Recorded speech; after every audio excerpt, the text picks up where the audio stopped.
Welcome into the Jordy Culotta Show. Wave your hand out there, baby! Shout out to the show. She puts the pinky into the nostril. Man, look at that. Healthy competition, there's nothing like it. Y'all grow up. The line's wrapped around the stadium. Different strengths. I just lost a tooth. It's gonna be fun. You know, we might have a story. I love what you're doing. Ogeron wants to take us fishing this afternoon. Sharif, you play for the bad boys of the SEC, man. We don't apologize to anybody. A lot of people are saying you're going to be wearing number 7. I don't really know. I want to. He look crazy, Bill. Good feet on the old man. This is some back you know, I love. We'll be right back with the Jordy Culotta Show.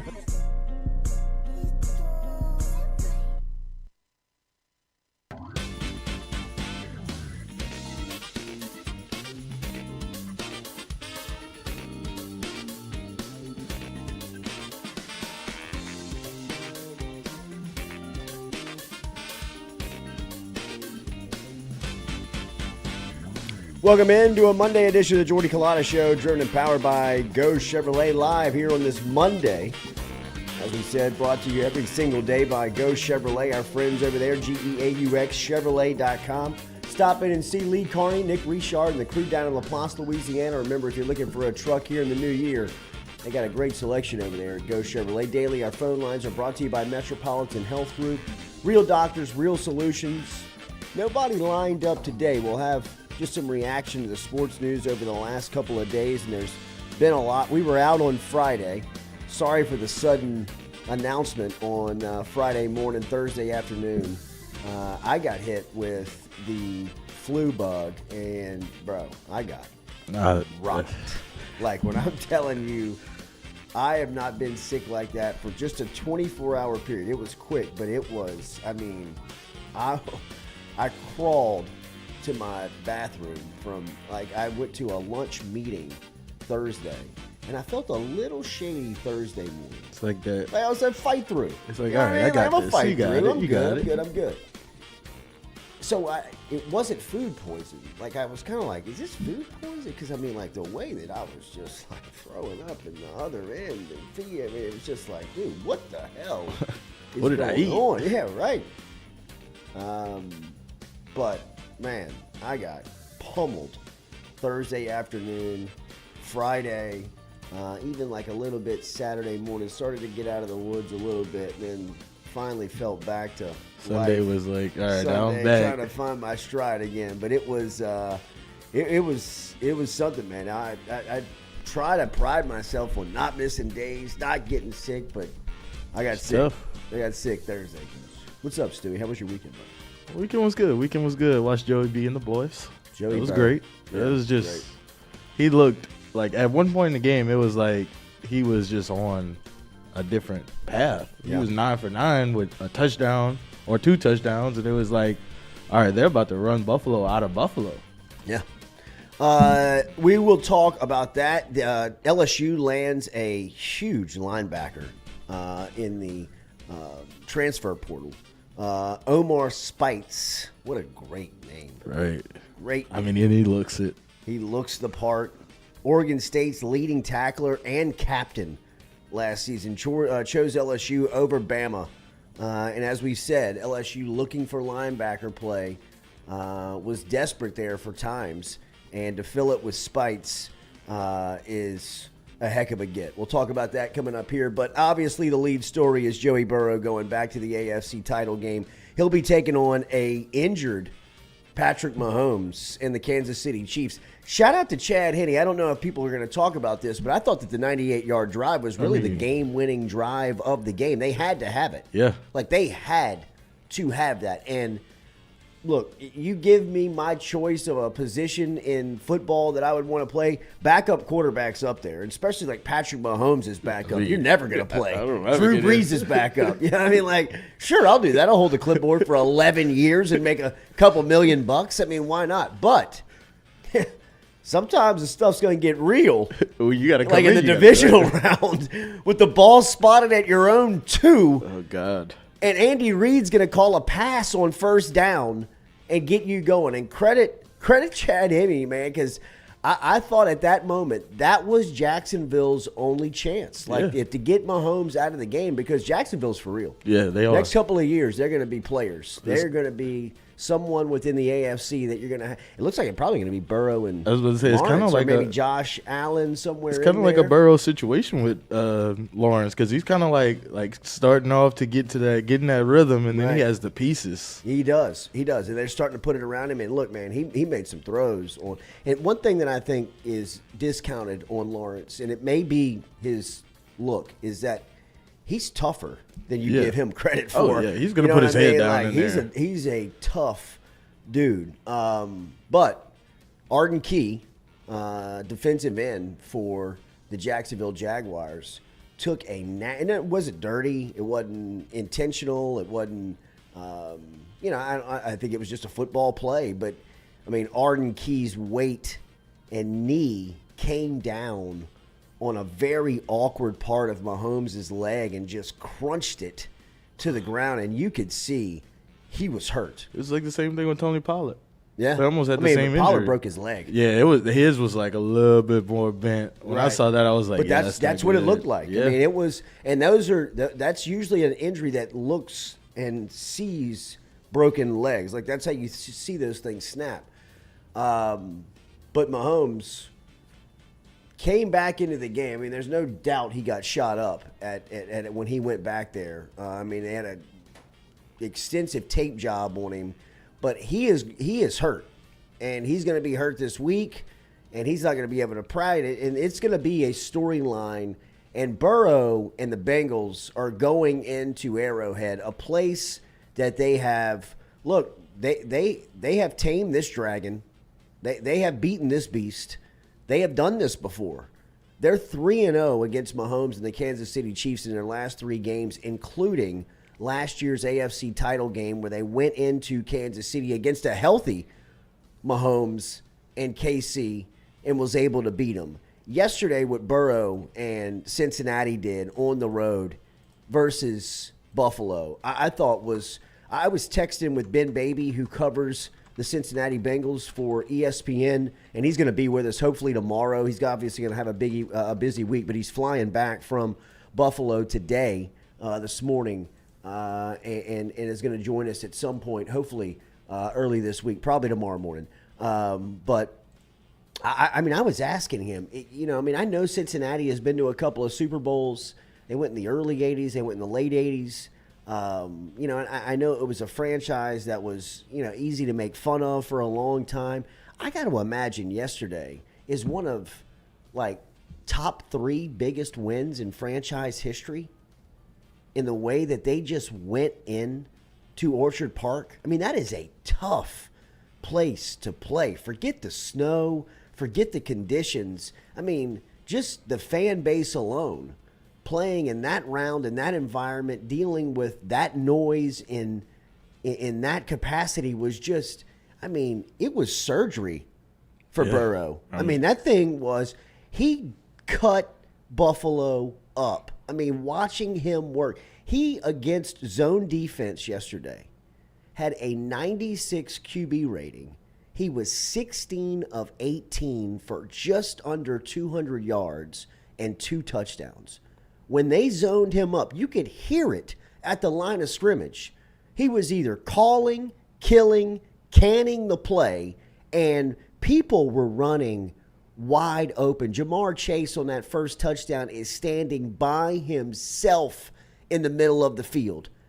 Hayden Hurst on the second touchdown of the game is running by himself in the corner of the end zone. Some of those runs that he called, the holes that the Cincinnati backup offensive line, 3 new offensive linemen yesterday starting for Cincinnati, just shoving Buffalo around. That wasn't a fluke.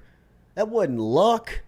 That wasn't just caught them on a bad day. That was the better team beating the hell out of the other squad. That was surgery. That was Cincinnati's 10th straight win. There is no team left in the tournament that has more confidence than Burrow, Cincinnati, and what they're riding into Arrowhead next week. bet against him if you want, but I mean, I know nobody down here will, but you can just hear people starting. I heard Alex Smith talking about Burrow. I mean, you can't throw enough superlatives, enough just love for him. Like people within the sport that have played the position, just talking about how good he is.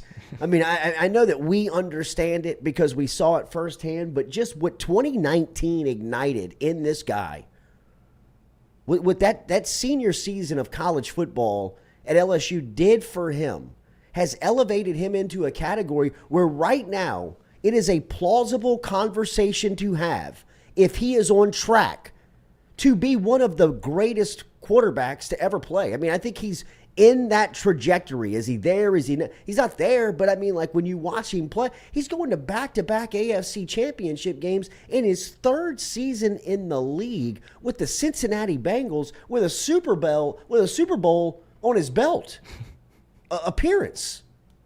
Like I'm not ready to say that he's a first ballot Hall of Famer and give the guy the gold jacket, but just my God.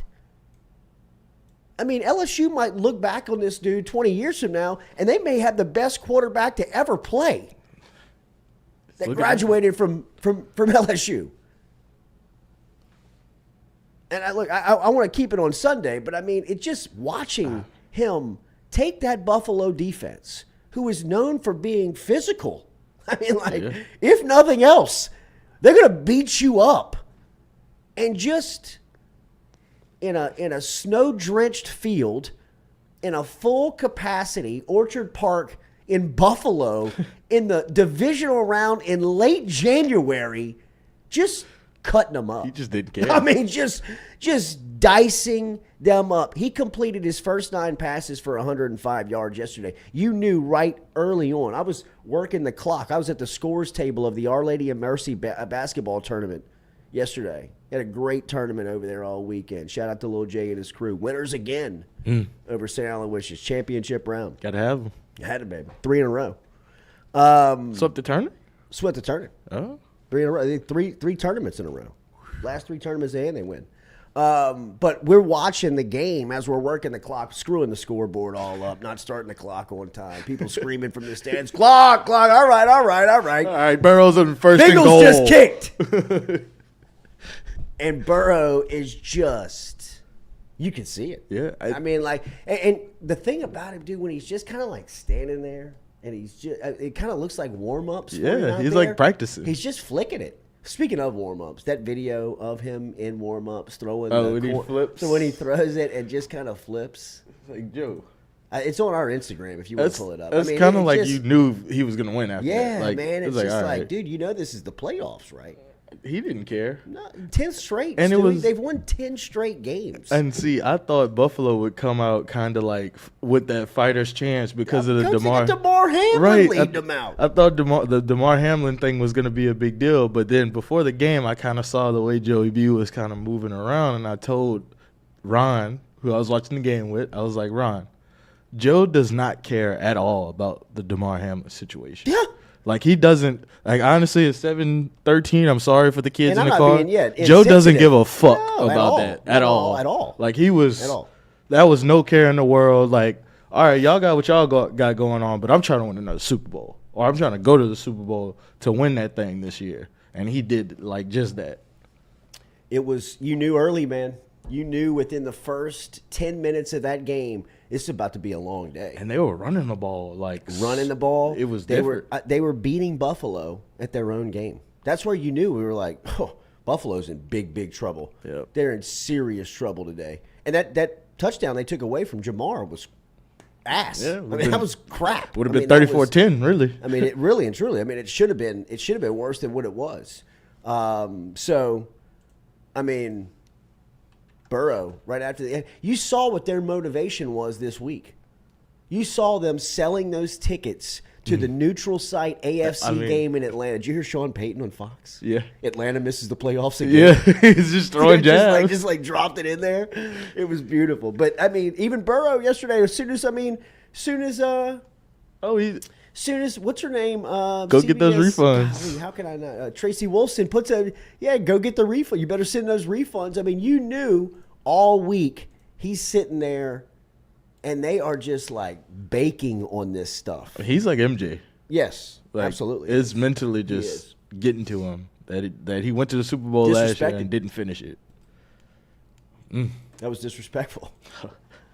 It was incredible. I mean, like, it was surgery, man. And Coach.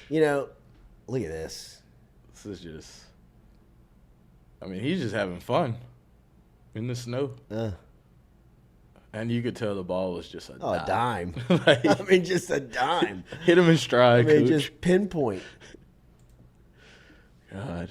It's man, if you are in Cincinnati, if you're a real Bengals fan living in that part of the country and you are following this and you're in year 3 of Burrow and you're going to back-to-back AFC title games with another chance to go to a Super Bowl before this cat figures out and finishes his rookie deal, like, hang on to your season tickets. And if you're Cincy, pay this guy tonight. I mean, like, get it over with, man, before he Lamar Jacksons you. Yeah. I mean, because you could get to the table and have to pay this guy $500 million. Have you seen the Lamar Jackson stuff, though? What? They offered him $132 million. $132 million guaranteed, but he wants Yeah. Kyler Murray. Sure, he wants Deshaun They Watson all want money. Deshaun Watson money now. But it's like, I mean, if anybody deserves that, it's either Lamar or Joe Burrow, right? I mean, if I had to pick, it'd be a Lamar or Joe Burrow type of deal. Well, I would say that Lamar is next. Yeah. And then Jamar, I mean, that Joe Joe's is second right there. line. I mean, he's going to be next to the table. And then Justin Herbert's right there. I mean, it's a clear pecking order of what the league power is, right? I mean, like, as far as that position goes, Jalen Hurts just got his, which he makes Philadelphia such a, I don't know who I like on the NFC side yet. As far as San Francisco and Philadelphia, San Francisco's making the trip over there to Philadelphia. Philadelphia, their offensive line is so good. Yeah. It's so That's like strength against strength. Yeah, it's just mauling type of strength. But, I mean, that Philadelphia game was, that was kind of the boring one of the weekend. I just don't know what the 49ers have in terms of offense. Brock Purdy's been doing well, but it's like last night you could kind of see, like, they're starting to figure out that this cat's just a rookie. Well, I mean, at some point, Yeah. he had to look like a 7th rounder. Right. And I thought yesterday he looked more 7th rounder than he has the entire time. But you know what?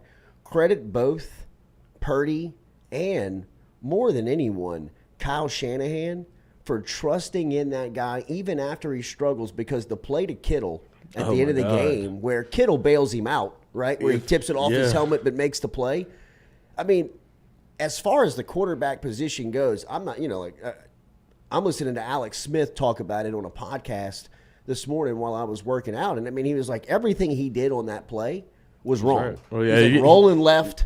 He throws it kind of back behind his body. He's like, you know what? But he made the play.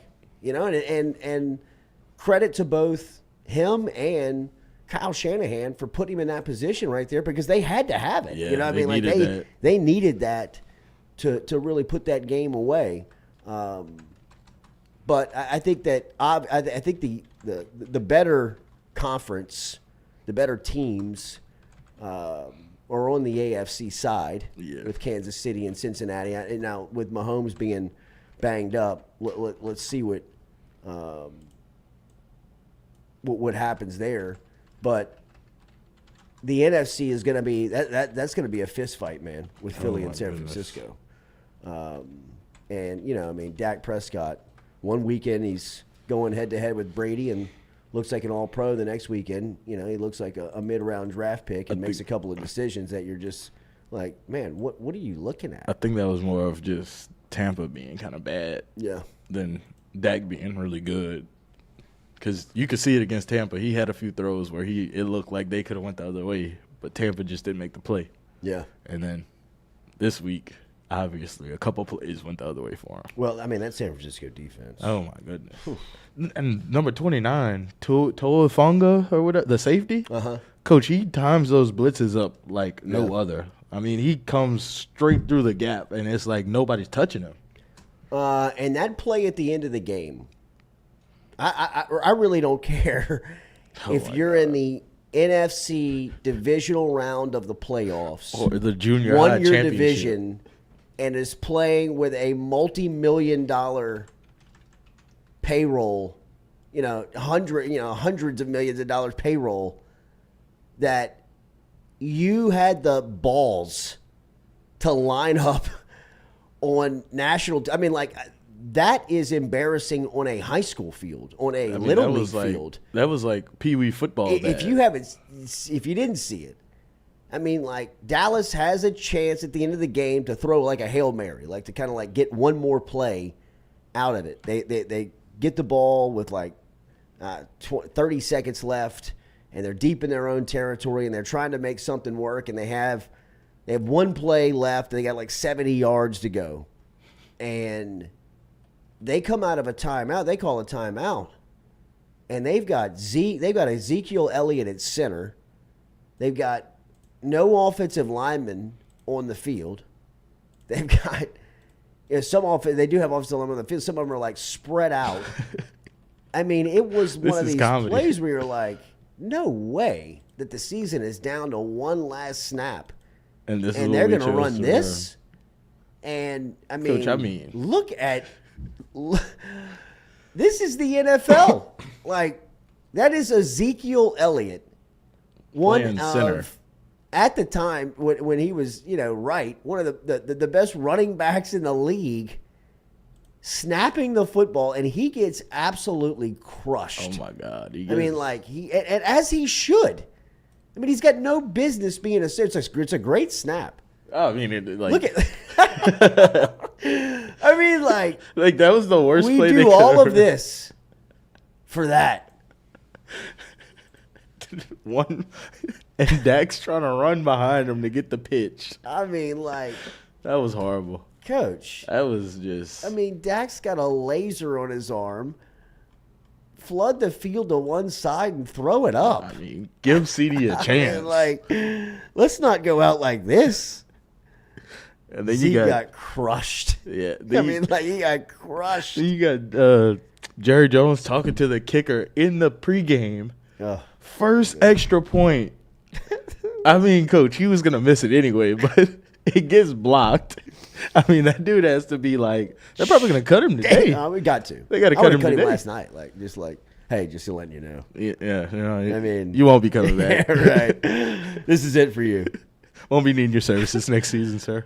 But a really good divisional round. I wouldn't call it a great round. I mean, I thought New York and Philly was very boring. I thought Jacksonville and Kansas City had some highlights, obviously, and had some moments for Jacksonville. And I think my big takeaway from the Jaguars is that they're going to be a contender. They're going to be a player on the AFC side. I mean, they figured some things out. They're a couple of players away. There's still a couple of guys that they need to – a couple of spots, another wide receiver. They need somebody that can game break. I thought that drop he had was huge. Like, the biggest. That was huge. Probably the biggest of the playoffs so far. No doubt about it. I mean, but, just kind of – it's one of those things for Jacksonville. Like, you're not that far. You haven't been here before, but you could kind of tell they haven't been there. Yeah. But you could also tell, like, they're on their way. Sure. I agree. I think Jacksonville – I had a very positive takeaway from Jacksonville watching them – play the last couple of weeks. Obviously, Dallas and San Francisco. San Francisco's defense is just, I mean, they're hell up front. It is going to be an incredible matchup between Philadelphia's offensive line, who's, probably the best in the league with, Lane Johnson playing right tackle. You've got that big Malatalo. Yeah, there's the left tackle. They are just Jason Kelsey in the middle. I mean, it's just it's strength on strength. And then, as we said, Jalen Hurts. And then Joey and the Cincinnati Bengals, who has to be the most confident team remaining. 10 straight wins, going into Buffalo, handling the Bills the way they did, and going to a place in Arrowhead that they have to feel supremely confident about. I mean, like, not only the AFC Championship win last season, but just 3 straight wins against this team. Nobody else in the league can say that. Nobody else, can can even really fathom that with the run that this is KC's 5th straight AFC title game that they have hosted. Oh my God. If it was their 5th straight, which it is, it's their 5th straight AFC title game appearance, which is a incredible stat in itself. To make that stat even more shiny, this is their 5th straight AFC title game that they have hosted at Arrowhead. I mean, this is the absolute elite class of the NFL when you're talking about the Chiefs, and the Bengals got their number, man. I mean, Jabbar is just like, I want to say he has like 400 or 500 yards against just the Chiefs, like alone. So they got to be nervous. Yes. Looking at this game, Absolutely. It's not a good matchup. Burrows, he's probably coming in a mink coat. You know what I mean? He's probably coming in thinking, we're going to win it. How much are we going to win this thing by? And the Chiefs and Bengals defense has been playing lights out defense. 10 points to the Bills. I'm not just talking about Cincinnati's offense. Their team is the most confident. Yeah. Like, they are playing 10 straight wins in the NFL. I don't care who you are. Yeah, who you're playing. If you got 10 straight wins in that league, you're doing something. You're on, man. And it's not just one side of the ball that's producing. It's everybody. You're full, and even their special teams, man, is it's gonna be fun, man. It's gonna be great. Dallas fans have to be disappointed though, because they had a lot of chances in that game. The fumble punt. They had a chance. Damone Clark with the recovery. Yeah. Kelvin Joseph with the punch out. Damone Clark with the pickup. And they had a couple of those where it was like, all right, Dallas is in this game. That's Scotlandville and Southern Lab making plays on Sundays in the NFC divisional round game. And then you flip it on the other side, and the running back from San Francisco is from ERAF. Yeah. It's just Louisiana all over the place. That's right. Kevontae Turpin was in that game too. Yeah. Neville. It's just Louisiana's always in it. Always. Make sure and hit that like button, share button, comment button if you don't mind. We appreciate you being here on this Monday morning. Get to some of your comments here. Roy Hill, Dallas, you really tricked them on that last play. Spread down the link for an 8-yard completion. Dak got paid though. Jeff and Kenner, men's basketball, LSU men's basketball. They won't win another game this season. That was brutal on Saturday. We'll talk a little bit about that coming up here. Brian Ashcroft, side note, the baseball banquet did in years past, did it draw 1,000+ people? I'm not sure I know that Hold the Rope, Canterbury, and Skip and the crew were over there. We'll talk to a couple of people coming up here and get some thoughts on that. Looked like a large crowd, though. Like for a baseball, just a kickoff baseball banquet, I've never seen much like that. I'm sure. Rob Boudreaux, Jordy, what did you think about the defensive analyst hire for LSU? They brought back somebody from Ogeron's there. I forget the guy's name. Yeah.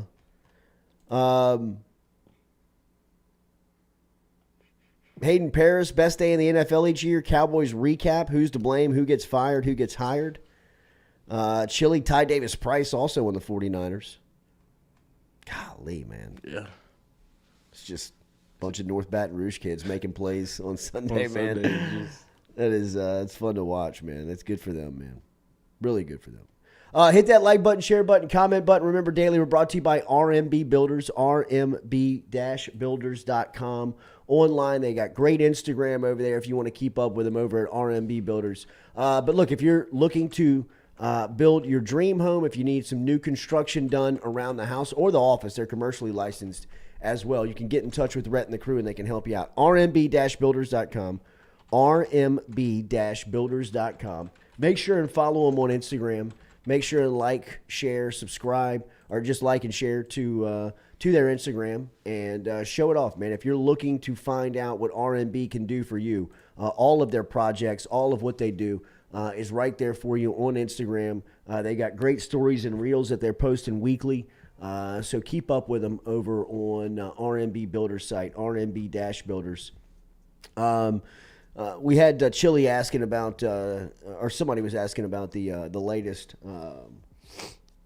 defensive analyst that was hired, and we'll get to some of that. But one of the things that happened while we were away, specifically on Friday, was that LSU had found a replacement and a prospect in the transfer portal in Omar Spieghts out of Oregon State.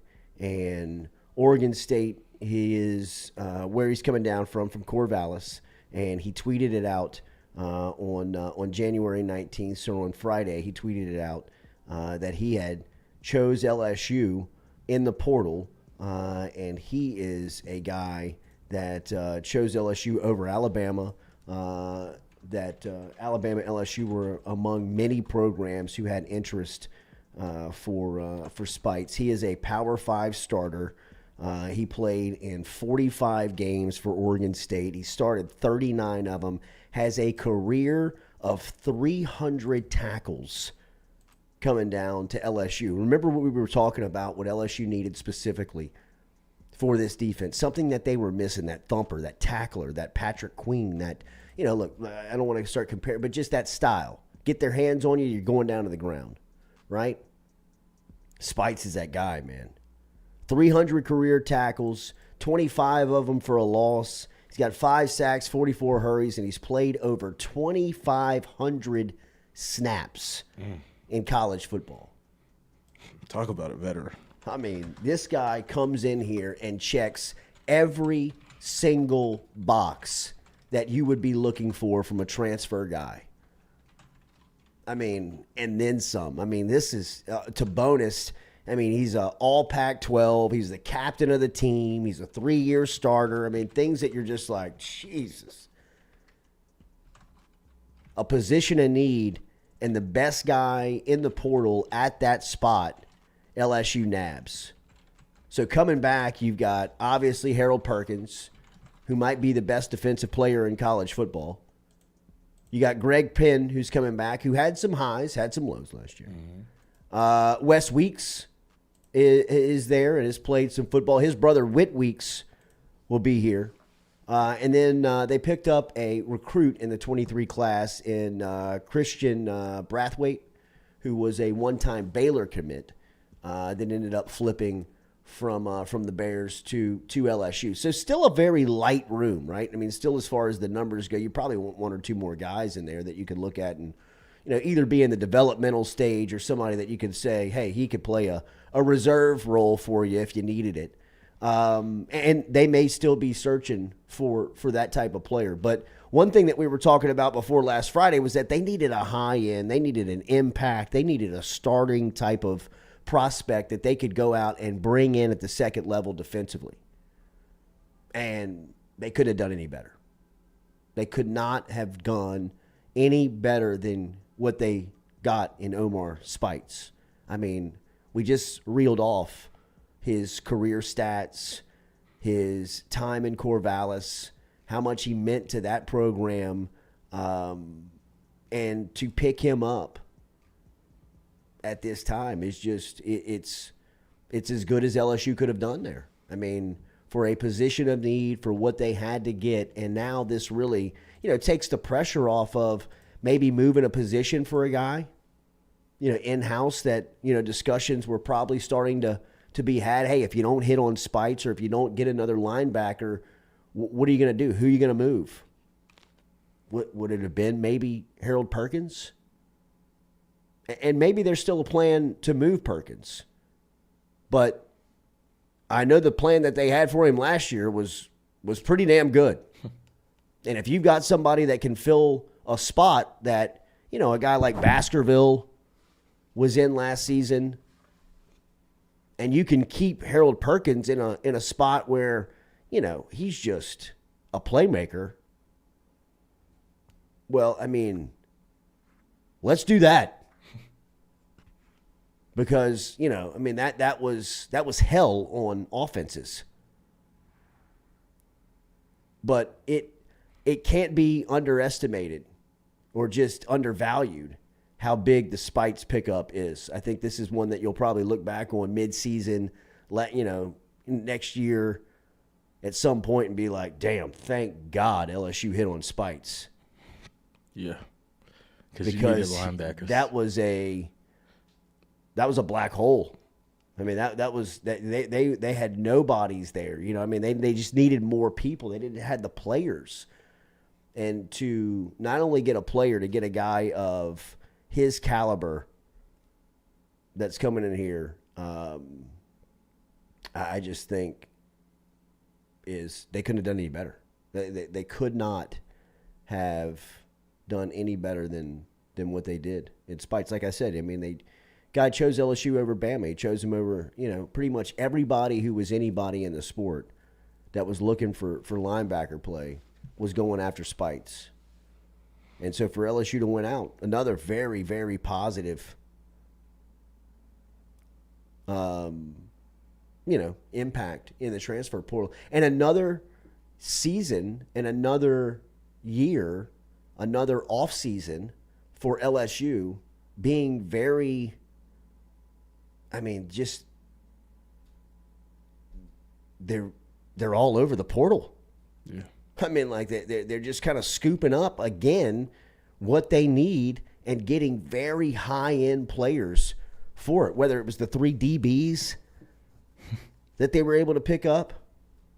Chestnut out of Syracuse, who was a freshman All-American. Denver Harris out of Texas A&M, who was a freshman midseason All-American. J.K. Johnson, who's coming down from Ohio State, who's got big-time capability. I mean, like, Omar Spieghts. It's been kind of, again, a season. Now, last year they were, they had much more wider of arms open of people who they were taking. But now to be able to see their strategy and see, hey, look, these are the positions of need that are in question, and these are the people that they're going to fill them with. I mean, it's another spot for or another season of LSU being very progressive in the portal, which is good to see. I mean, somebody's going to have to obviously man that each year and make sure that you stay relevant in it. And whoever is recruiting the portal specifically for LSU, or at least tipping off these guys and putting them to work, is doing an excellent job. Almost to the 85 scholarship limit. 77 out of 85. Wow. In a year. Wow. And they were sitting at under 40 when he took the job? Under 40, 39. That's incredible, man. Work's being done. Also added another cornerback, Ryan Robinson. Cornerback out of New Orleans, went to Edna Carr, 3-star prospect, class of 2023. He took a preferred walk-on, but he had offers from Nebraska's, Colorado's. Like, he had big-time offers, just, I guess, to talk about wanting to be at LSU. Tops. Yeah. Tops. Stan Manning, Kelly knows what he's doing. We have an adult in charge now, speaking of LSU. That's correct. Cordell Music, it feels like Jordy is butchering Speights' last name. Is it Speights or is it Speights? I mean, it looks like Speights. If it was Speights, it'd be TH. I agree. If I'm wrong there, I apologize. Hunter Hall, I heard the Houston Cougars lost yesterday. They did. They lost to Temple. Baseball God says it is. It's Speights. I'm sorry, Omar. Great name. From football god to baseball god. Baseball God. Jordy watching himself on his laptop, ? Not watching myself. I mean, this is how I interact and get the questions. But, I mean, I've got a bunch of tabs pulled up here. Just kind of information. We've got a document that we reference that kind of Stewie can kind of follow, whether it's something that we need sound bites on. Let's see what else I have open here. We've got the story on LSU basketball opened up. We've got a story on the New Orleans Pelicans. I've actually got Instagram opened. YouTube's open, but I'm not watching myself. Jeff and Kenner, watch women's basketball on Saturday. Angel Reese is a beast. She gets fouled every play with no calls. College refs are the second worst, only the NBA refs. Angel Reese is taller than me. Oh, yeah.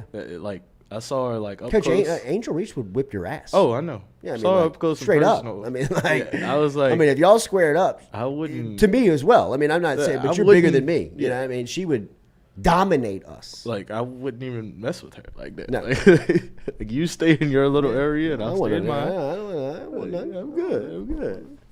Those were good games. I was talking to actually Coach Mulkey over the weekend and just kind of talking about this run that she's on, and I think she's a lot like a coach. Everybody thinks this is easy. Just down here. I mean, it's very hard to do what we're doing. I'm like, I think people get that it's difficult to do what you're accomplishing. I really do. I think that people understand. Like, I sure as hell didn't expect her in year 2, 19 games in to be undefeated. I didn't think that she was going to be, just beating her. I mean, like the way that she wins. I mean, just the way that they are dominating. And then, you watch this recruiting class that she's put together, and there was a couple of highlights on the internet. I know she went and saw Michaela Williams on Friday night. She went and watched her play. There's a picture of her and Bob Starkey sitting courtside watching the Parkway Superstar play. But she's also got Aaliyah Del Rosario and then Alexa, what's Alexa's last name? Who's probably going to be the fan favorite. She's got a game to her that is very pure. It's very fun to watch. She's she's kind of like a point guard who's, can pass and score, and she does these full bounce court, bounce passes on the court. I mean, she's just a hell of a player. But to see where they are in year 2, I think I definitely did not expect, them to be moving at this clip, right? But I do also understand that the difference between the haves and the have-nots in women's college basketball, and I don't mean this with any disrespect, but, I mean, you just look at the tournament every year, and there's only about, 3 or 4 programs that are really, really true contenders every year, right? UConn, South Carolina's been there for the last couple of years. Stanford has been somebody that has made, a push to the top of women's college basketball. Tennessee, obviously. Baylor was there for a minute with Coach Mulkey, and now it feels like the power is starting to shift from Baylor to LSU as far as that goes. Like we said last week, no coincidence that LSU cracks the top 5. The LSU ladies crack the top 5 in the rankings the same week that Baylor falls out of the rankings after a 300 consecutive week run in season of being ranked. Right? Don't ever let anyone tell you that coaching does not matter. People that believe that coaching does not matter in sports have never had a good coach. They've always been on a losing team. Anyone that tries to sell you that coaching doesn't matter in athletics has never been a part of anything that was successful in winning, because coaching absolutely matters on every single level. It doesn't matter if you're in little league, high school, minor league, college, or the bigs, the pros, the elite level. You have to have good leadership and coaching. And, if anybody ever tells you that coaching doesn't matter, just reference the LSU women's basketball program of what it was under one leader to what it was under the new leader. And it is a program that has now become expected to win, expected to produce, expected to be on top. And it all starts with their coach. But she is bringing in they are so fun to watch, man. I mean, Angel Reese, obviously. Flage's a dog. I mean, she's a dog. And obviously, you've got players like Alexis Morris,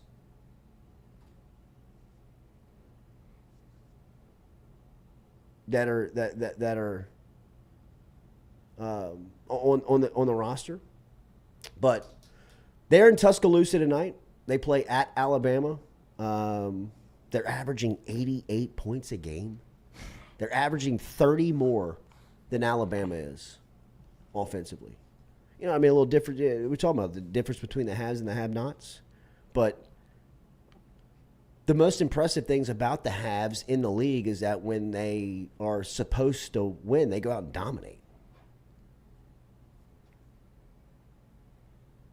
You know? Hit that like button, share button, comment button if you don't mind. It's good to have everybody with us. The LSU men's basketball program over the weekend. A little bit tougher. First off, let me get this out of the way. The uniforms were incredible. Oh, beautiful. Why it took so long to recreate those. The amount of players and talent and good teams that have come through here, that the opportunity was wasted not to put that uniform on. I would almost bring it back. Yeah. I mean, it is such. You could almost like rotate it. Absolutely. Like, That's keep what it I'm in the saying. rotation. Like, keep it in the rotation. Don't overthink it. No. That thing is beautiful. Yes. I mean, that is a absolute just epic throwback. Yes. I mean, those throwbacks, which, by the way, the LSU throwbacks, the LSU retro basketball uniforms are without question the best they ever had. That era right there with the diesel. If you can, Stewie, can we get a little camera? With the I don't know if that picture does it any justice, but around that era, which was the dancing basketball tiger, kind of the one that was spinning the basketball on the finger, to me is the best logo. They have brought that back within the last 5 years. Wade was a part of that push to bring it back. If you kind of zoom out, they have that dancing tiger on the side of the shorts. Oh, like on the right side. You can kind of see it. It's kind of crinkled up there on the kind of that. It looks like that cheerleader's looking at it. But there's a dancing tiger with like LSU underneath it, which is phenomenal. And then this series that they wore this past weekend, which was kind of a nod to the 81 Final Four squad, was kind of the look before the dancing tiger, before the tiger with the spinning basketball, right? I mean, that was kind of like the 83 through 92 look for LSU hoops was that spinning tiger, which is a beautiful and a great logo. I didn't really get to see that era of basketball up close, like Johnny Jones, Rudy Macklin, the astronaut. I didn't High C. Like I didn't see all those guys play. I just heard about them and would could watch some of those old clips or see some stills of those teams and love the uniforms. And to see them on display on Saturday was phenomenal. Bring them back, man. I'm butchering this thing. Stan Manning, dancing tiger, dunking tiger. I'm talking about the basketball, the tiger spinning the basketball, man. I don't know what you call that. I would say that's a dancing tiger. Whatever it is. I mean, these things are just. Look how clean those things are. I love the back too. Name under the number. Looks way better. I think baseball should go with the old school cursive Louisiana State University. Yeah, I saw the baseball put out some new uniforms too. New unis too. I mean, plain. I would say it's just like a little plain. Change to the blah. I was about to say it's almost like that font that Skip has on his jersey right here. They went back to that. That's cool. That's it. Yeah. That's cool.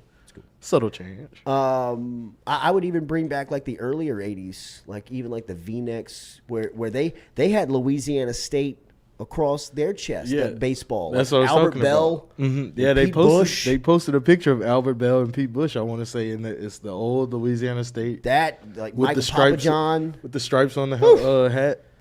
Now the staircase hat is the winner. Like even the early staircase hat where the logo, the staircase logo, is awesome.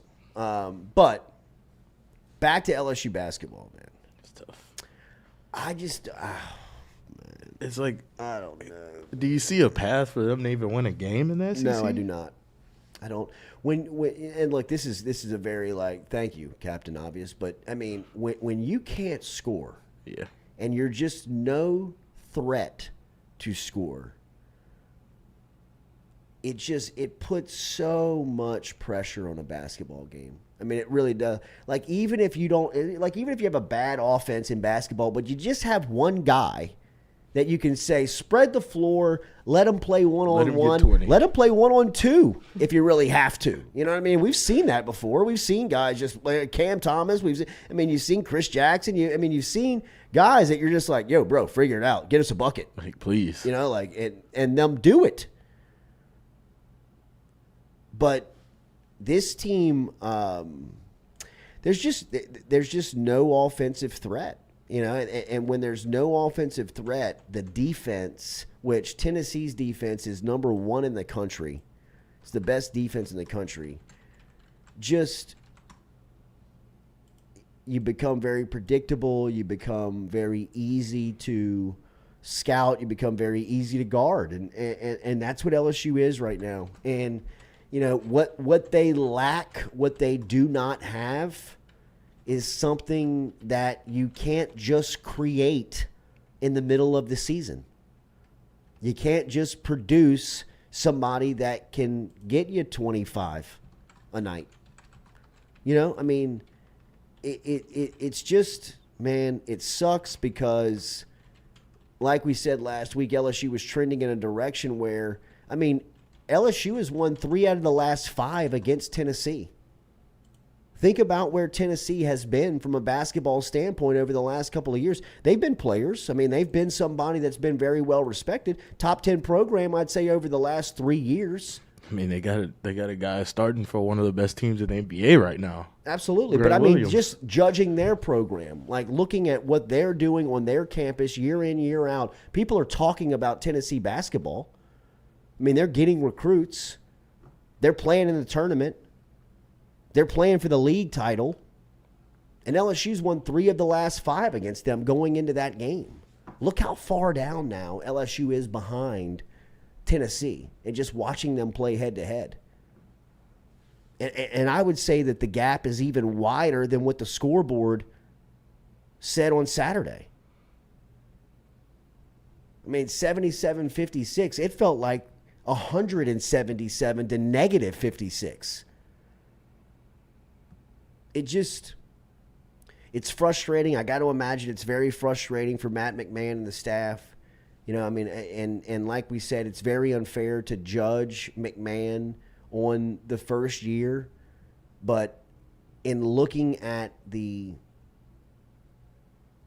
program down the line, there is a curiosity. There is a certain, you know, just wondering of how, I'm not sure how they get back to a true contender in the league, right? I mean, when you just look around and you see how far out in front some other programs are. I mean, like I said on Thursday morning, and you know, after watching just a little bit of the game on Saturday and watching some of the highlights of it, how disappointing was it to watch a guy like Julian Phillips out there as he's continuing to develop? I mean, I know that he had 10 points, but I mean, his game, he's long, he can shoot outside, he puts the ball on the floor, can get to the rack, he's coming around defensively, he's young, right? But, I mean,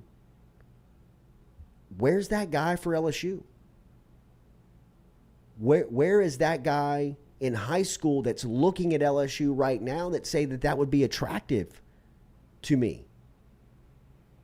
You know, one of the most discouraging things in watching LSU play, and I hate this says a lot to me about a team. When I see this, you know, it usually tells you a little bit about how a team is made up. When you see a team get dunked on, whether it's like inbound lobs, half-court sets, run-outs on fast breaks, and teams are just like dunking the basketball, whether it's on their head or over them. How does the team react? I mean, that's a big hit in football. That's a big play in baseball. Where how are you going to react? Like they're making plays against you. They're about to run away with this thing. What are you going to do?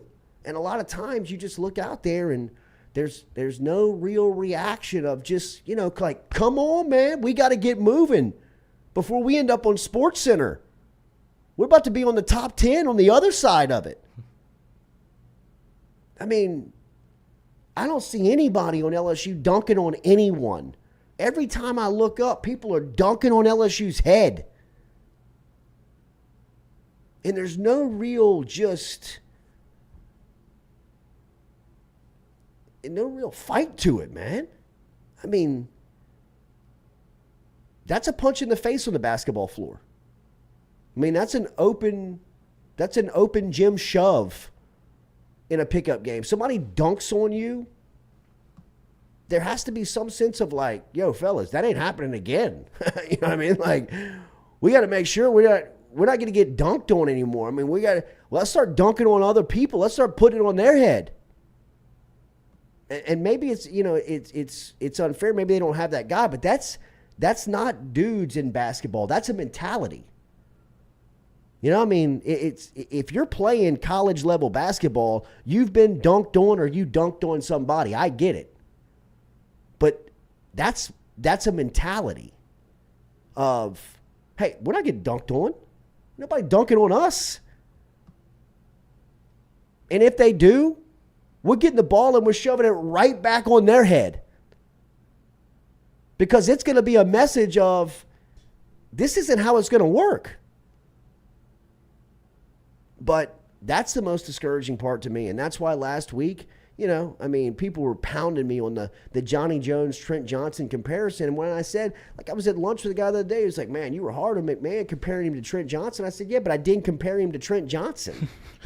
At all. You compared the teams. At all. Matt McMahon would run circles around Trent Johnson. Run circles around him. Both coaching and recruiting. I believe that wholeheartedly. But when I went to the Florida game at the Maravich Center last year, my third of the season, it felt a lot like Trent Johnson's Assembly Center. Where I'm looking around and people are like, this ain't fun. This is not good. This is I've got money to spend and I've got options to what I do with it, and this ain't one. I don't know if this is it. And then I go to the Arkansas game for the ladies on Thursday night, and it feels like the playoffs. I mean, that place was on tilt. It's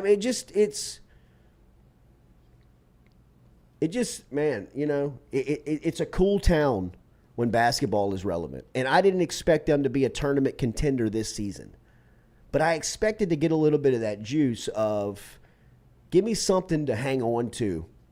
Give me something down the line I can grip on and feel good about and hope that the future is truly bright. And it still might be. And I don't want to be doom and gloom guy here on a Monday, backed up to what we were talking about last week in comparing, the program and the feeling of the program, not the coach, to win.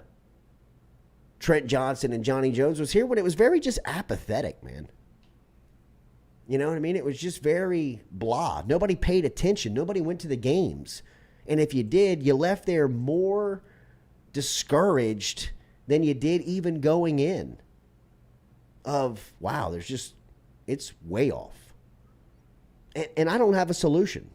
I don't have this $1 million solution that says, hey, look, overnight here you're going to get it back, because I think that they made their mind up, when they moved on the program. And it's yeah, that's exactly how it feels. Just it sucks, man. I don't even know what I could do. So depressing, because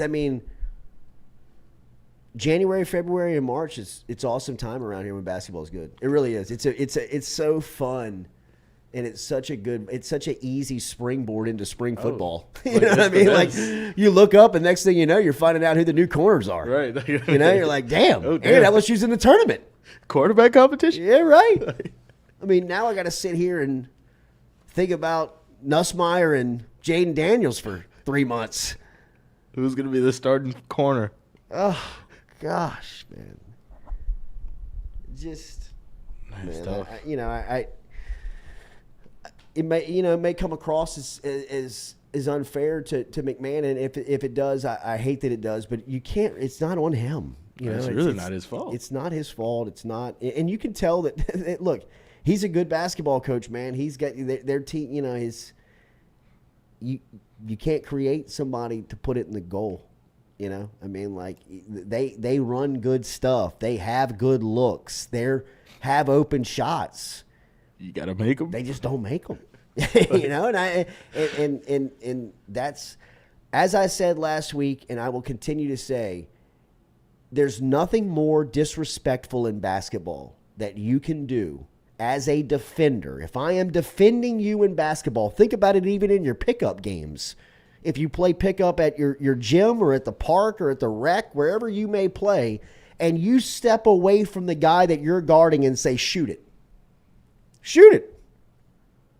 And you just stand up straight and you play 3 or 4 feet off of someone who you're playing against and just say, shoot the ball. That's what LSU does. That's how LSU is defended. I mean, teams literally back away from the basketball and dare LSU to shoot. There is nothing more disrespectful in basketball than you can do other than dunking on somebody. Dunking on somebody might be the most disrespectful thing that you can do in sports. Yeah. I mean, think about it. Think about when LeBron axes one on somebody's head. How he stares them down. And how it's one of those moments. Well, think about what the bench does when those moments happen. Because they know whoever's on the other side of it, their life's changed. I mean, like, you just became a meme. You just became a locker room joke. You just became on that night you got caught. That's why there's a pride factor of nobody's dunking on me. Have you seen that clip of LeBron James and the Memphis Grizzlies? Oh. When I believe it's Spieghts. Yeah, he dunked on. Because because he fouls Spieghts. Yeah. And he is it Spieghts? Am I saying the right name? Bain. Austin Bain. Bain. And Just Bain like says the Big something Show. to him. Yeah, I think he does. I think he calls him something. What time is it? 8:00. He calls him a bitch. And then and LeBron says to him, he says, "No, fuck that." He's like, "I'm. That's the last time you're disrespecting me. That's the last time you're gonna talk to me like that." And one of his teammates, Bain's teammates, comes over to LeBron, like gets in the middle of him and says something to him, like, "Chill out, chill out." He goes, "No, I'm not chilling. I'm not chilling." It was Ja. He was like, Ja, y'all gonna respect me. It was Ja. It was Ja. He goes, "Oh boy, he's about to respect me." And LeBron catches the inbounds. It is the camera never breaks. Is that it? Mm-hmm. Play that. It is a unbelievable sports clip. I mean, like, I'm not the biggest LeBron fan, but this is what it's about. This is the mentality of basketball right here. You think you're going to disrespect me? Watch how I'm going to disrespect you. And there's nothing that Bain can say to LeBron that will ever be more disrespectful than how LeBron treated this guy in the open floor. I mean, can we play the sound of it? He'll go to the line and shoot some free throws, only his third and fourth. The second pick, some were saying, oh, well, that's the consolation after Zion, but I'll tell you what. Revisit that draft. Exactly. The referees are now telling all the A few moments later. Watch this. Right Look at the bench. Bring it right back with authority.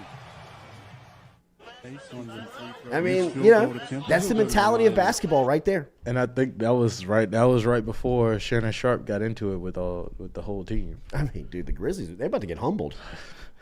They don't want none of that smoke. I mean, that guy's a Hall of Fame. He's a first ballot Hall of Famer. I wouldn't have wanted none of that smoke. Even Steven Adams is scary ass. I mean, I'd be like, yo, Steve. If he connects on your jaw, It's Your over. big 7-foot ass is gonna be crinkled up on that floor like a pretzel, buddy. And your jaw might be I broken. mean, like, do not call that smoke down. Katie, good morning. How are you? Good morning. good I'm to see well. you. How are y'all? Good. Good. You had a good weekend? I did. Got Busy all weekend. dressed up? Yeah, Busy weekend. You look like you had a good weekend. Yeah. New shoes, I saw too. the Achilles crowd Sunday at the Mercy tournament. They told me that they saw you. Yes. Hungover like we all yes, were. they It was all a were. rough Sunday. They all were. Their kids weren't, though, because they couldn't use that excuse after Our Lady of Mercy pummeled them in the championship game. Oh, y'all are first place, right? 6th and 8th grade won 3 straight first. weeks. That's 3 straight awesome. weeks. My girl Laura, headed that I whole did, thing uh, up. she- busted her butt this weekend. If they take Laura Snedeker out of the just wheel of Our Lady of Mercy, I know. I don't know what it's y'all over. do. I don't It's know what y'all over, do. bro. I mean, like, first off, shout out to a great Our Lady of Mercy basketball tournament. Brett Murray, the athletic director, Miss Allison, the principal over there, and Laura Snedeker deserve a ton of credit because I think they kind of set the standard of what these things could look like. They streamed the whole thing, Yeah, that's amazing. which was awesome. Yeah.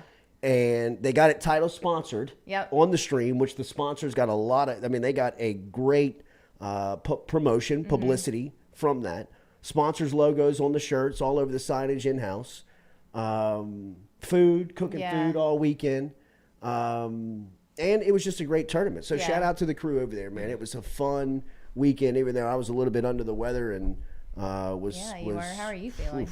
I'm back. You back? I'm back. It's rough. It's going around.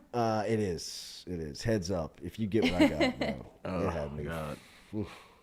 But you all had a good time? We did, and we had movers come before Achilles, so the kids are back in their bedrooms. We're still about a month out from being done. All the workers showed up this morning and blocked us in, so that's a little late. Oh, But sweet. but the kids are back in their bedrooms. It's like a whole new world over at our house. Okay. Yeah. Okay. So maybe you're a little bit more chill. Yeah, a little bit yeah. more relaxed. Yeah, because the kids are. Yeah, I mean, they were done. right. Kids are stressing. Katie's stressing. Yes. Absolutely. That's how it works. All right. Well, good to see you. Thank you. Good to see Good you all, weekend. too. You depressed about Dak? Yes, that Yeah. was unbelievable. Katie, that last, The last play drive was What, horrible. what was he doing? We're not going That's to put the that on coach's Dak. decision. Yeah, that was that's the coach's yeah, decision. Like, I would ask what he was doing on the putting it on Greenlaw Dak. throw. yeah. On the first down throw. That thing should have never happened because, I mean, the that interception. was textbook. The interception was like, Yeah. he could have went handed to him. Yeah. Yeah, I'm putting it on Dak. The last play? Yeah. That The last drive. Yeah. The last play was just coaching. I I mean, mean, the last play. I guess if I would have been Dak, I'd have been like, nah, we ain't running that. Yeah. they put the ball back there down 7 with 45 seconds. No timeouts. He nearly took a safety. The last play, Dalton Schultz, is that his name? Caught a pass, failed to get it out of bounds properly twice. And then the last play, Ezekiel Elliott lines up at center with 9 other The players split wide. safety, yes, it was. That was. I mean, that was some, just that was some like- flag football stuff. What? I mean, like that was some like. Line him up at- You're the Dallas Cowboys. Don't do this. What? I mean, Line Zeke up at I mean, there center. are tens of millions of people watching on this. I mean, this is a football follies film. I mean, This is the last play of the NFC divisional round of the playoffs. That's gonna be all time. You had one job. Dallas Like, has lost its last 7 divisional round games and somehow found a way to lose again. And I didn't have super hopes, but I did have some hope. I tell you what, at halftime, I was thinking like, dude, They're in Michael the Parsons game. a huge problem for them. Yes. They cannot block this guy. they don't know Right. where he's coming from. They don't know they have no idea where they're coming from. And like I said, Brock Purdy for the first time after this 7-week wins, of undefeated play, finally looked like a 7th rounder. he I mean, it's did. finally kind of like, all right, come on. I mean, like this guy. He's the last pick in Purdy, the draft, you know bro. what I mean? Come on. Like, Right.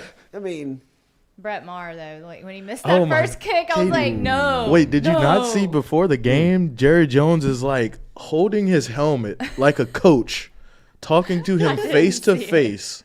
if you Like- miss a kick today, boy, I'm going to cut Well, your ass. he was struggling in warm-ups. He went like 50% in warm-ups. So Jerry Jones comes down from the box, goes talk to him on the field face to face. Jerry. First kick.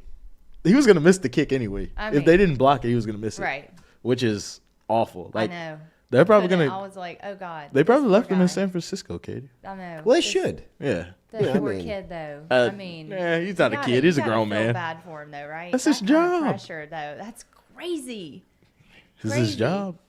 He chose to be a kicker. But he did better. He was fine the rest of the game. So you know, Yeah. didn't win the game, but he was there. But Brock Purdy. I mean, who's the next Brock Purdy? Brock Purdy is. Yeah. Stetson Bennett. Oh God! Please don't put that in the world. Could be. Could be. Stetson Bennett is in the AFC title game a year from this week. I mean, a year from now. I'm gonna lose it. Oh my I don't know what I'm God, gonna dude. do. Like For like the Falcons or oh my somebody. God. Yeah, he took Desmond Ritter's job early in the season. Now they just can't stop losing. Remember, Daily, we're brought to you by Steady. Katie's Restaurant. Katie's Restaurant down in Mid-City, New Orleans. Stop in and see them today. Katie'sInMidCity.com is where you can find them online.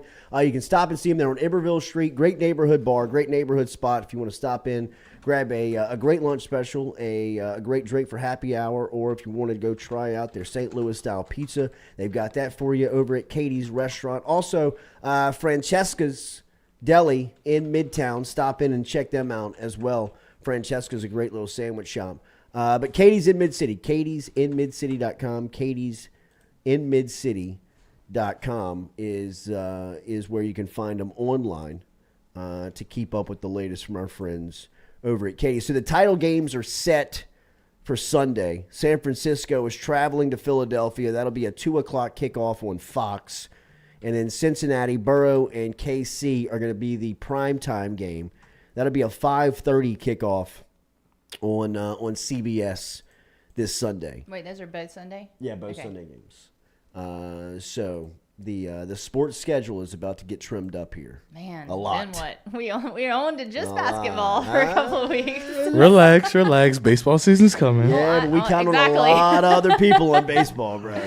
Exactly. But the first pitch banquet looked great last night on Hold the No, Road. it looked amazing. Looked How great. was it? It was great. I didn't go. I didn't Okay. go, but I just did a little check in from the game to make sure everything technically Yeah. was rolling and we were all good there. So shout out to the team last night. Yes. Over at Hold the Rope, that got up, got live. Saw Cano, saw Skip, saw Ripley was there, saw Jack was there. The banquet was packed. Joe Rodriguez was huge. I saw a picture of him set for that setup. for us on that. So it was cool to see everybody there.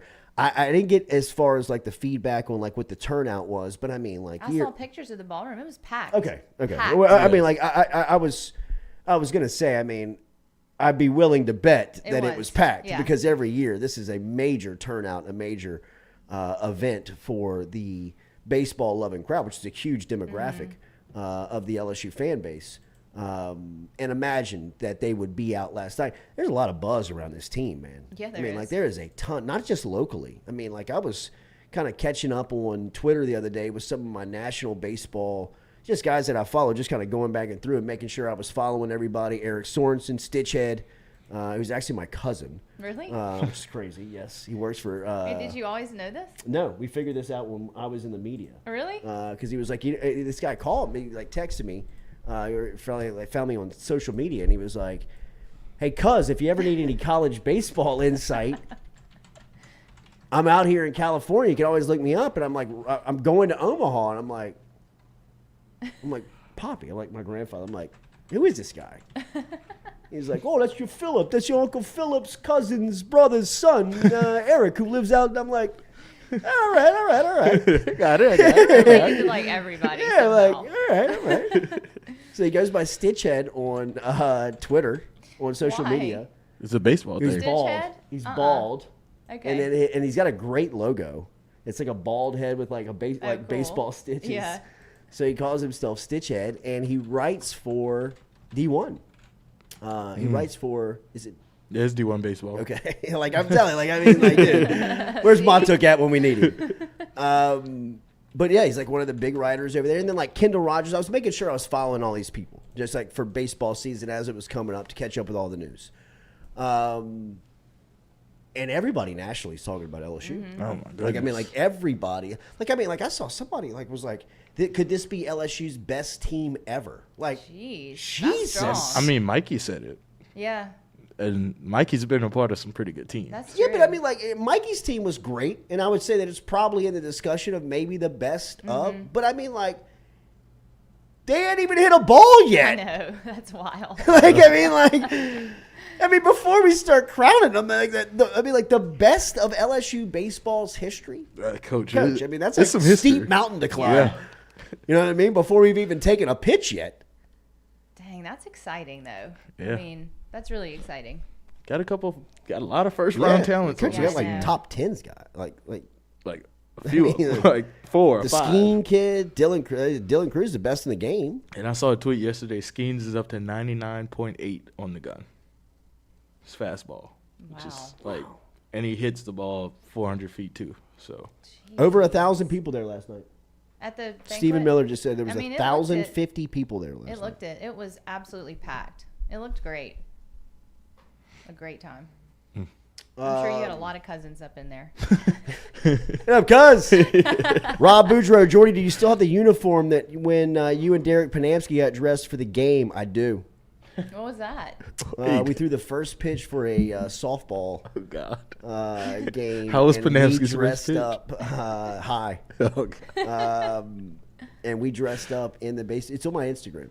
You got to do a lot of scrolling there. It's You gotta way, go way way down back. there. Way down there. But yeah, we went full uni. Really? Like, Like me? Full uni. We just should like you. we should dress up one day together then. Full uni. Just like you. That's Yeah, I right. still have it. That's right. It's already the season again. That's right.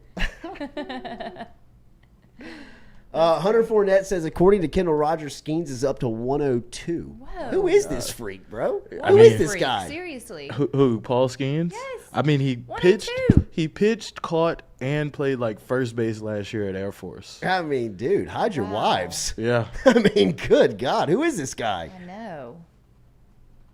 That's wild. Gotta have him. Okay. I mean, like they say, if he's not starting pitching, he's batting third. Yeah. Which is scary. Who bats first? Dylan Cruz. I think Cruz is going to bat first, just to get him as enough many cuts. at-bats Yeah, just as get him you more can. cuts than anybody. And then Trey Morgan's probably gonna bat second. Yeah. Third will be Skeens or Tommy Tanks, which he might bat cleanup too. So it's like Jay Johnson can do so much with Man, this yeah. lineup. There's so many Yeah, good yeah. hitters, a lot of good pitching. It's just a lot. Like I'd be scared if I was him.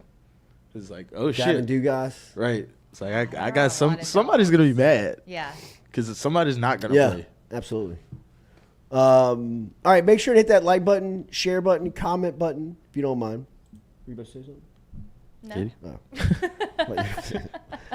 All right, we mentioned the NFC and the AFC Championship game. Burrow going back to the AFC Championship game. If you missed our thoughts, we really opened the show and said a lot about that. Jamar Chase had a 28-yard touchdown catch in the opening drive of the game yesterday. He was wide open, just standing there by himself. The Bills, their playoff runs in the playoff ends in the divisional round for the second straight season. They felt lost. bad for 'em. They lost in I OT don't. last year to I know. KC. Because Did you see? Did you see But Stephon DeMar Diggs? was in there. oh, he He wanted tried to leave with all of his gear on. his whole uniform. He tried to leave, like as he was running off the field, he was like running to his car. Remember the running back Duke Johnson yeah. from Miami? He had to like go stop him. He was like, "Bro, come here, come on, dog. You get." Don't do that, dude. Did Don't y'all do see that." DeMar in the stadium though? That Did was we so see DeMar in the cool. stadium? No. I mean- I love I mean, that. Yeah, but They couldn't show him enough to try and motivate the I crowd. know. Right. They really did. You think Joe DeMar, Burrow stand cared? up in the window again. It's third and long. Burrow's killing us, DeMar. That was really the only good news for them. It was. yesterday, was DeMar was back in the stadium. It was. You found it, Coach? Yeah. Oh, you found the photo? Oh yes, heck yeah. I don't know how to zoom this Yeah, thing. did y'all already talk about Burrow and his refund quote? Yes. That was cute. He's a cocky little fella, isn't he? Is it cocky or is it It's more of a Both, confidence I thing, guess. you know. But I guess he is a- there's cockiness there. Katie, when that thing's sure. big, you gotta know it's big. You gotta know it. You know? Like, You gotta drag that thing around. He knows it. Yeah, he does. I mean, Yes, he. all absolutely uniform does. team right here, Coach. appreciate that, Coach. Is this a real uniform? Thought that there was yeah, absolutely. Okay. Panamsky, it's tough look for the guy. Wow. There you go. Look at the leggings, there dude. There you go. The stirrup socks Stirrups. aren't for Panamsky. belt. I thought why are his stirrups so low? I thought it was a. I thought there was an action shot in there too. Hold up. Of the yours look normal, Jordy. of the delivery. Yeah, his look like I don't know what look he was going for. But that's his not socks it. were too small. That's awesome though. Wait, why did y'all do that again? You didn't lose a bet, huh? No, we did the first pitch throw out for a softball game. Okay. That's Yeah, cute. just to bring a little personality to it. Yeah. That's Moscona went out there in his squarey little outfit one day, so we said, let's one-up him. cute. Yeah. You know what I mean? Yeah. Make sure to hit that like button, share button, comment button if you don't mind. We appreciate you being here on this Monday morning. As I kind of feel like we don't have a lot more to talk about. I know, right? I'm struggling here, bro. Let's research some stuff and come back. Did you after say the break. something? That's what I'm asking. Right? Like what? There you go, Coach. Look Usually at that I'm like delivery. Jordy Look at that Culotta. delivery, Coach. I mean, Panamsky looks Look like at Hanny in the background. Look at Hanny scouting in the background. Jimmy Ott with an Achilles injury. That's what I was about to say. Who's on the crutches? That is, I think that is James Harrelson chest hair. Look at Old those Jimmy shorts. chest hair. What year is this? Hanny looking Look how svelte. long those shorts are. How Hanny big they looks are. like he Hanny had looks been in the good gym, right dude. there. I think that might have been a little pre-marriage for Hanny on that little pre-wedding diet. When is this? Like what year? This is a while ago. This is Okay. look at Ott just hating. April Waiting to 20th, break it down. 2016. You held your back foot back there, Derek. 2016. 16. 2016? 420. 420? What a day for you. Wow, Coach. Look at the smile. Exactly. Look at that. Says Feel it great. all. Golly. Ready to throw this pitch? All right. Let me do it again. Panamsky looks like he's flipping a coin. Yeah, he's he got a little grunt into his. I'd love to see him in slow pitch softball. Hit one into the gap, Coach. Oh my God. Banana turn around first. Barreling into second. Get down! Get down! Look, he got sniped. Come back! Go back to first! Oh my gosh. Hanny looks great right there, Yes. I mean, the video. bro. Baseball god. Hanny looks like a scout for the Rays. He does. The book's out. Hey, on son, want to come play with Tampa? The book's out on Panamsky, though, right? Like his athleticism. Oh, got it. After the video Coach, of him, the 40, all he did was run him in a straight line.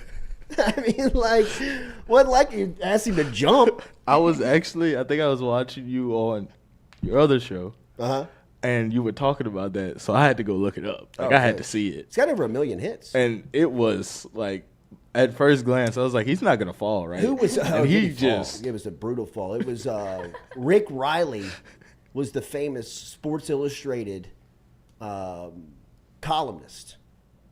Is he still around?